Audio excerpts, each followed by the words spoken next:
And welcome back. Next up is adding on to our discussion of static electricity, which is induction and conduction. I have Zelda here charging things. So again, we're going to build on that, talk about how things get charged up. How do charges get pushed to one place or get built up on a substance? We're going to answer some questions like what are conductors, what are insulators? Again, a lot of these you may already be familiar with. What does it mean if something's grounded? And what are three different ways that we can charge up an object? We're going to have some vocabulary, again, things that you may already know about: conductor, insulator, grounding, induction, conduction. Encourage you to be taking notes as you're going through this, particularly for things that you are unsure of, so that you can come back to them and review them as necessary. The first question is, what is a conductor? We went over these types of things in chemistry, so it's nothing new for most of us, but it's simply a material through which electricity can flow easily. Metals tend to be good examples of that. Gold, silver, copper, aluminum, basically any of those things that were in the center part of the periodic table. And just to kind of keep things in mind, if you want to know if something's a good conductor, if it's a good conductor of heat, it's generally a good conductor of electricity. In other words, things that will heat up easily, things that will cool off pretty quickly. Those are also things that will conduct electricity fairly well, and it has to do with their electron structure, which we'll get to here right now. But why is it a conductor? If we go back to chemistry, we think about the center of an atom being positively charged and the outside part of the atom being negatively charged, and that the electrons are able to move around. So again, if it's a conductor of electricity, what that means is it is the electrons that are moving around. And so if something can conduct electricity, that means the electrons are able to move from one atom to another one. Generally speaking, metals have pretty loosely attached electrons on their outer shell. So they're able to kind of hop on and hop off pretty easily. And the arrangement of the atoms themselves make it so that this is kind of an easy thing for it to do. We don't need to really understand any more than that. It's just that, again, the atomic arrangement of metals tends to make it so that electrons can move pretty easily from one atom to another one. All right. Insulators, a little bit different. It's kind of the opposite of a conductor. It's a material through which electricity cannot flow very easily. Non-metals tend to be good examples of that. So again, these are not necessarily things on the periodic table. We're talking about rubber, plastic, paper, wood, things that you look at, and metal as being kind of the last thing that's on your mind. So, and again, if we want to get into it, why, it has to do, again, with the atomic arrangement, has to do with the electrons. If you want to try to figure out, is it a good conductor of electricity? Again, does it heat up easily? That's usually a good question to be able to ask yourself.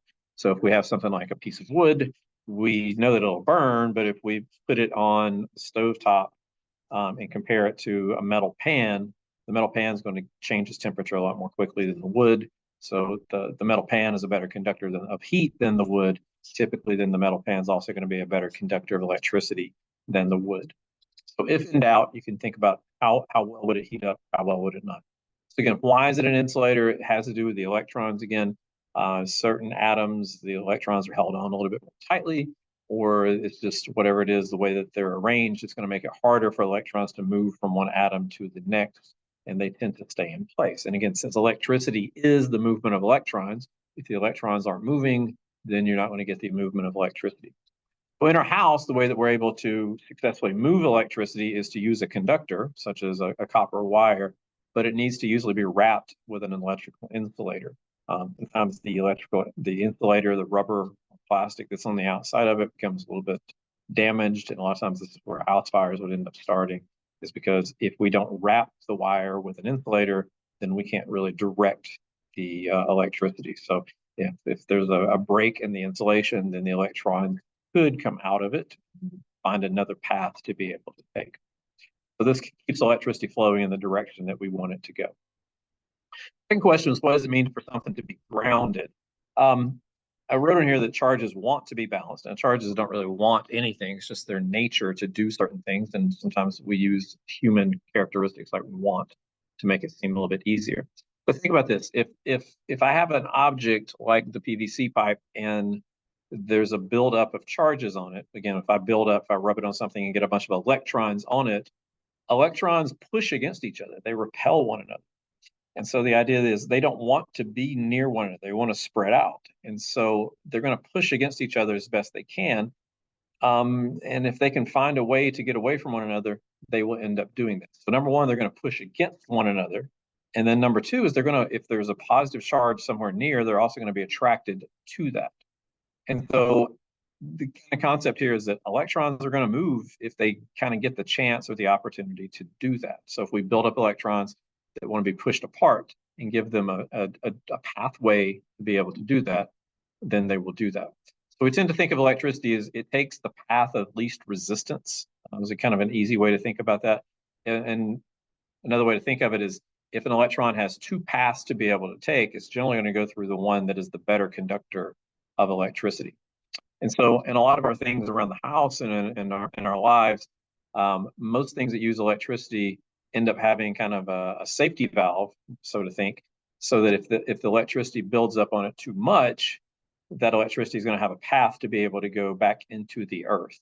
The large mass of the earth is kind of where all electrical charges want to go because it's a huge mass, it's overall neutral.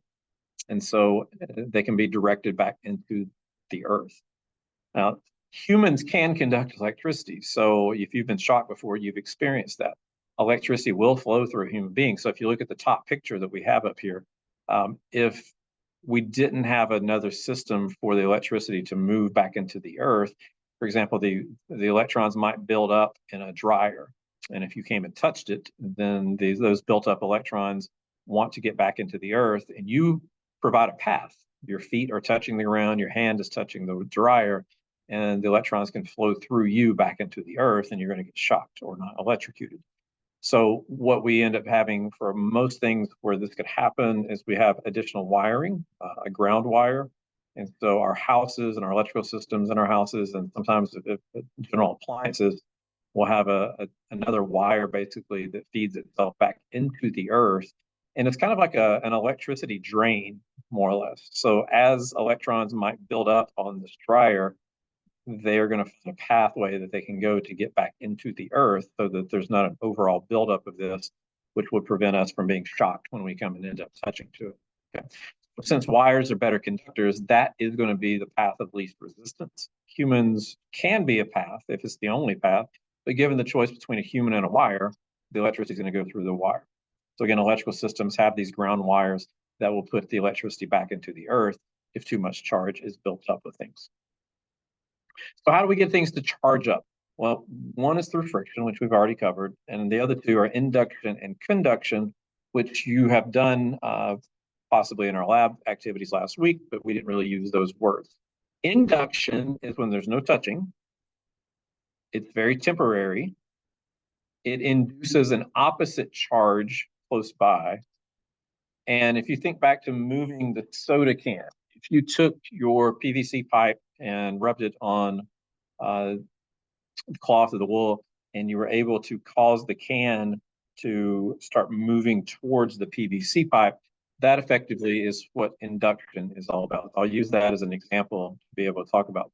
So the way that you can induct static electricity is, first of all, we need to charge the object up like the rod. So we need to rub it onto something that will allow electrons to go onto it, wool or some type of cloth. So this becomes negatively charged.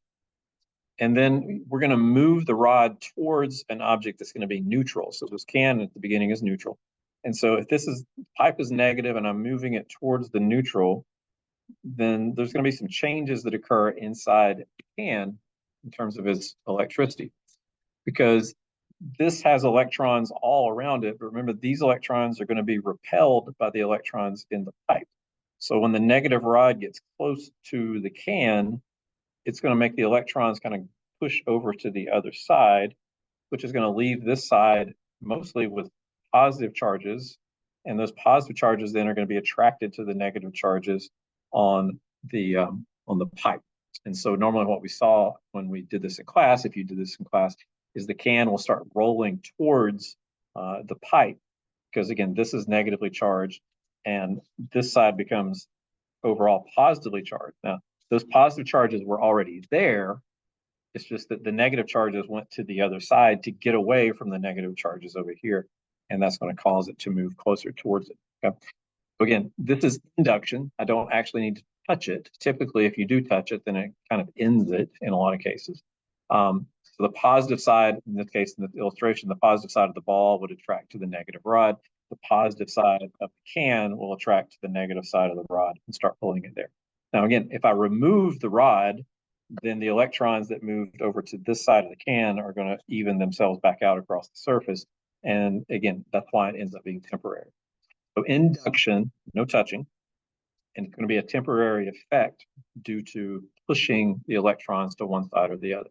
So again, if we remove the rod, the ball is going to return to neutral. If we remove the rod, the can is going to return to neutral. Conduction, on the other hand, does involve touching. It's permanent, sort of. In other words, it doesn't, once I remove the rod, it will still continue doing what it needs to do. So basically, it's the same steps as induction, but the objects are going to touch. So if I charge up this rod and I have this neutral can and I touch it, then in theory, the electrons that are built up on this rod are going to go into the can because this is a good conductor of electricity. And so once this happens, this starts as negative after I rub on it, and this is neutral. Once I touch, the electrons leave here, making it neutral. The electrons go here, making it negative. And as long as we don't touch it to anything else, those negative charges will stay built up with it. So if you see in the illustration here, the negatives start on the rod and aren't really here, but when they touch, a number of the negatives leave the rod and go into whatever material that is going to be touching. Okay. And review what are conductors and insulators. These are materials that either allow electricity to flow or don't. Typically, it's going to be metals versus non-metals, and it has to do with the electron configuration. Grounding is the principle that electricity wants to be balanced out, and if we have a buildup of charges, it will try to get back into the earth, and it will take the best path possible. So oftentimes we give it a good path to be able to go through that. And then lastly, we can charge objects three ways: through friction by rubbing them up, and then we can also charge objects by taking a rubbed up object and either inducing a charge by pushing electrons around, or we can conduct a charge by allowing the electrons to flow into it directly. So again, those are the words that we went over for this unit. If you need to go back over anything, please do. Thank you very much.